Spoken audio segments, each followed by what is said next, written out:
Kuki refugee amasung illegal immigrant sing sina fangpham thoktana phangiba rights mayam sinani makoina tawningba kusi tawraga miyang warise aduna central government gi letter su lakhrabanina article 342 gi matung inna thona chin kuki dagi SD lakthoknaba state government na recommend tawiyo aduga 1967 da pass tawkiba Manipur Hill Areas Acquisition of Civil Rights Act 1967 ase mapung phana chetna hanbiro loinana shu thuna lokthoknaba Ministry of Home Affairs da last final call PBO amadi NRC chenhalu yelhomi gi chap chaba protected right phangdriba se thuna joint committee ama semlaga akanba pressure ama tawraga state official loina yauna move tawnaba tawse haina mahesor thongnawjamna awang sekmaida mahake punsin bagi khongsatta miyamda mahesor na phongdokki akoigi ST gi samsthan sida chatlaga akoi ST da otpi re ka hai bise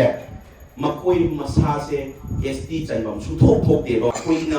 akoi praja su khangbam thoe kari ek tori kai namchali ka mai tori akoi su rest of change kai mai namchala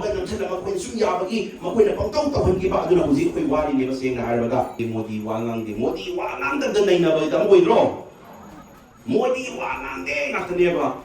Modi wangang na base lairiba ruling oiro opposition oiro kunna bagi matam na sidi pulak punjan nasi mapanda chakasi deni chakasi chakakanda akoi pame pandam do yana ga hairasi akoi nasibo manunda kari gumena koi pandam se phangada ba taragadi na koi raft do national party kudi ma manipur da khongda haloi haibota private wangang prangang taroti yesli singan wala ga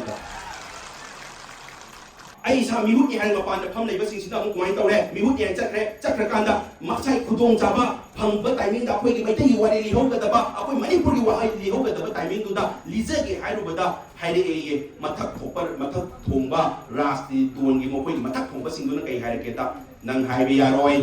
nang ngang ora ga nang hai ru ga akoi rasti tuon gi adu sokani ada sokani ad hai re e ai mai ben sing tumam chabang khang da lei ba ai ichin nau si ba yaw ri ba Lain pibang sida boda wangang ba yadragadi nangi ras di tondo nawalog di harba kay kay sida na jin ningi di kuki na huji enjoy to riba subida achon phangi ba se du tribe se si makoi no ji pai ba bom to AK47 de yan sa di ma aduna si anyhow to lokthok ta ba sunya ya de ba kuki refugees sinse to lokthok ta ba ni kuki illegal immigrants me am si tan thok ra di lore central sarkar de manipur sarkar da Cila Krabani Article 342 gi matung ina adu hek thagi ba taragadi makoi RGI ga National Commission for School Track ko yaragadi uki dagi ST la thok rani boma adu makoi ne torai ba lane ba adu taragadi Pakistan gi terrorist ka uki illegal immigrants ki terrorist ka kai chena bi sine chap mane ba